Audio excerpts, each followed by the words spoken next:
প্রেমিকেরা কিতাবের মধ্যে পাওয়া যায় মুহররমের রোজা রাখতে বলা হয়েছে। রাসূলুল্লাহ জানিয়ে দিয়েছে, রাসূলুল্লাহ আমার যখন মক্কা ছেড়ে মদিনায় হিজরত করলেন, মদিনায় গিয়ে দেখতে পেলেন ইহুদিরা মুহররমের আশুরা দিনে রোজা আদায় করছে। ও যুবকেরা, ও রাসূলুল্লাহর প্রেমিকেরা, আবার আপনার হাবিব ইহুদিদের কাছে জিজ্ঞাসা করেছিলেন, ওগো আমার ইহুদি ভাইরা, ওগো আমার ইহুদি ভাইরা, তোমরা কেন আশুরা দিনে রোজা আদায় করো? ও যুবকেরা, ওই সময় ইহুদি ভাইরা বলেছিলেন, ইয়া রাসূলুল্লাহ হাবিবাল্লাহ, ইয়া রাসূলুল্লাহ হাবিবাল্লাহ, ওগো আল্লাহর হাবিব শুনে রেখে দেন, জেনে রেখে দেন, আপনি জানেন ফিরাউনের হাত থেকে নবী মুসা আলাইহিস সালাতু ওয়াস সালামকে আমার আল্লাহ পাক রব্বুল আলামিন, আল্লাহ পাক রব্বুল আলামিন আপনার উদ্ধার করেছিলেন ফিরাউনের হাত থেকে। আমার আল্লাহ পাক রব্বুল আলামিন নবী মুসা আলাইহিস সালাতু ওয়াস সালামকে বাঁচিয়েছিলেন। শুধু তাই নয়, ফিরাউনকে আমার আল্লাহ পাক রব্বুল আলামিন নীল নদের পানিতে ডুবিয়ে মেরেছিলেন। ও যুবকেরা, ও রাসূলুল্লাহর প্রেমিকেরা, ওই সময় ইহুদিরা বলেছিলেন, ইয়া রাসূলুল্লাহ হাবিবাল্লাহ, ও আল্লাহর হাবিব নবী মুসা আলাইহিস সালাতু ওয়াস সালাম ফিরাউনের হাত থেকে যেদিন রেহাই পেয়েছিল, আল্লাহ তাআলা শুকরিয়া আদায় করার জন্য মুসা আলাইহিস সালাম মুহররমের 10 তারিখে রোজা আদায় করেছিল। তার স্মরণ করার জন্য আমরা ইহুদিরা আমরা এই 10 তারিখে রোজা আদায় করে থাকি।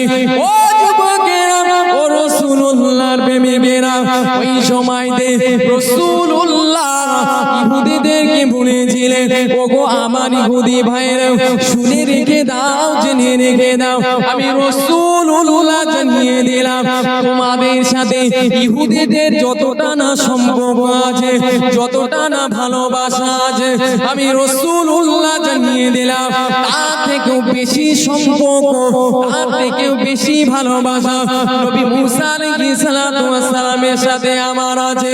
ও যুবকেরা, ও রাসূলুল্লাহর প্রেমিকেরা, এরপরে সাহাবাদেরকে এসে বলেছিলেন, বাবা সাহাবারা, তোমরা 10 তারিখে আশুরা 10 তারিখে তোমরা রোজা আদায় করবে। আমি রাসূলুল্লাহ আমিও রোজা আদায় করব। সাহাবারা বলেছিলেন, ইয়া রাসূলুল্লাহ হাবিবাল্লাহ, ইয়া রাসূলুল্লাহ হাবিবাল্লাহ, ও আল্লাহর হাবিব আপনি তো জানেন ইহুদিরা নবী মুসাকে স্মরণ করার জন্য 10 তারিখে আশুরা দিনে রোজা আদায় করেছে, তাহলে আমরাও তো আমাদের কাছে এই দিনটা সম্মানিত দিন, আমরাও তো রোজা রাখবো, তাহলে তো ইহুদিদের সাথে আমাদের একটা সম্পর্ক হয়ে যাবে। ও যুবকেরা, ও রাসূলুল্লাহর প্রেমিকেরা, ওই সময়তে রাসূলুল্লাহ বলেছিলেন, বাবা সাহাবারা, আমি রাসূলুল্লাহ জানিয়ে দিলাম আগামী বছর যদি বেঁচে থাকি তাহলে 10ই মুহররমের সাথে ওই 9ই মুহররম না হলে 11 মুহররম, অর্থাৎ 9ই মুহররম আর 10ই মুহররম, না হলে 10ই মুহররম আর 11ই মুহররম আমি রাসূলুল্লাহ রোজা আদায় করব। রাসূলুল্লাহ সাহাবাদেরকে জানিয়ে দিলেন, বাবা সাহাবারা, বলে আমি রাসূলুল্লাহ যদি সামনের বছর বেঁচে থাকি তাহলে কি করব? 9ই মুহররম আর 10ই মুহররম, আর না হলে 10ই মুহররম আর 11ই মুহররম আমি রোজা আদায় করব। রাসূলুল্লাহ শুধুমাত্র মুখ দিয়ে বলেছে, রাসূলুল্লাহ শুধুমাত্র মুখ দিয়ে বলেছে, কিন্তু সামনের বছর কিন্তু রাসূল আর পায়নি। রাসূলুল্লাহ রবিউল আউয়াল মাস আসলে তিনি দুনিয়ার বুক থেকে বিদায় নিয়ে চলে গিয়েছিলেন। রাসূলুল্লাহ জবান থেকে একবার বলেছিলেন যে সামনের বছর যদি পাই 10ই মুহররমের সাথে আরেকটা রোজা, আরেকটা দিন আমি 10ই মুহররমের সাথে জুড়ে দেব। রাসূলুল্লাহ শুধু মুখ দিয়ে বলেছে, ওটাই মুসলিম উম্মাহর জন্য,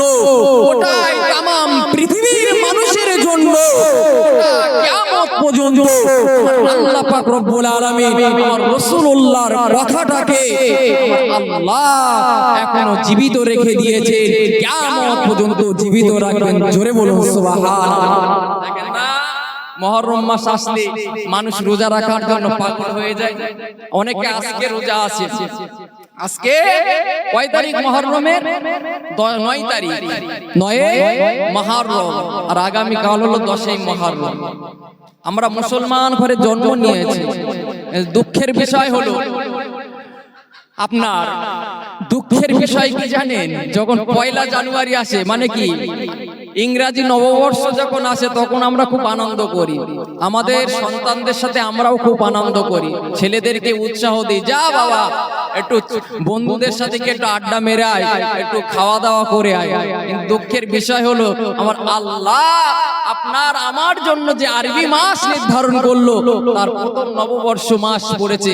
আমাদের মধ্যে কোনো আনন্দও নাই, আর আমরা কিন্তু জানিও না, আমরা তারিখও নির্ধারণ রাখি না। জি, যে কথা আমি বলছিলাম, কথা হলো যে আল্লাহ পাক রব্বুল আলামিন বান্দা বান্দির এই দিনে, আপনার এই মুহররম মাসের 10 তারিখে বান্দা বান্দিকে আমার আল্লাহ পাক রব্বুল আলামিন ক্ষমা করে দেন। শুধু বান্দা বান্দিকে নয়, নবী রাসূলদেরকে আমার আল্লাহ পাক রব্বুল আলামিন ক্ষমা করে দিয়েছে। তবে মনে রাখতে হবে, আমাদেরকে আল্লাহর প্রতি বিশ্বাস রাখতে হবে, আমাদের আল্লাহর প্রতি ভালোবাসা তৈরি করতে হবে।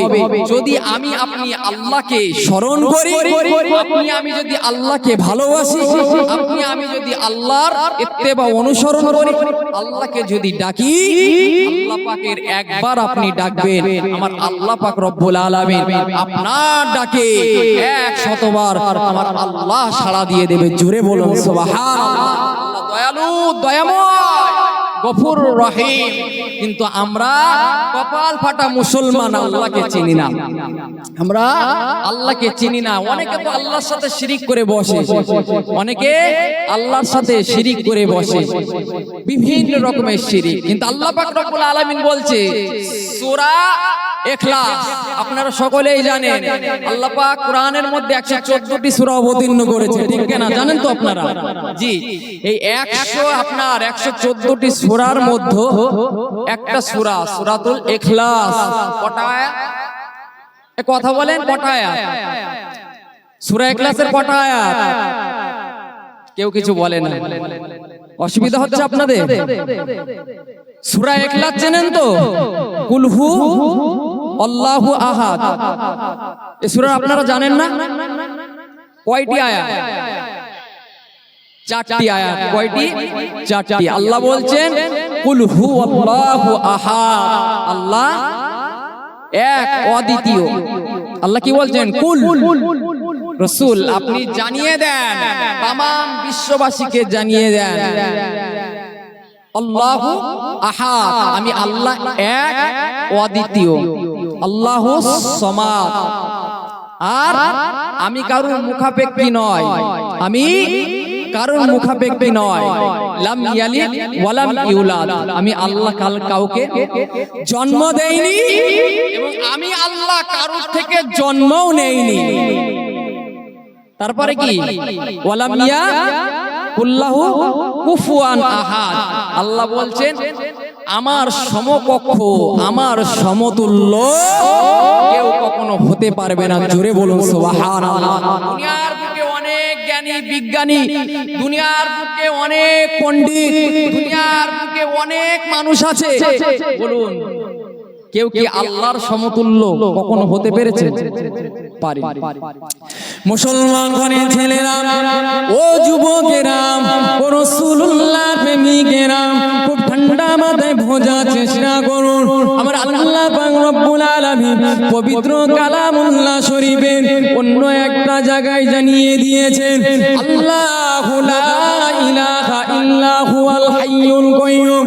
ও যুবকেরা, ও রাসূলুল্লাহর প্রেমিকেরা, আমার আল্লাহ পাক জানিয়ে দিলেন, আমি আল্লাহ, সেই আল্লাহ, আমি আল্লাহ পাক, আমি ছাড়া কোনো উপাস্য নাই, কোনো মাবুদ নাই, আপনার কোনো মাবুদ নাই, কোনো ইলাহা নাই।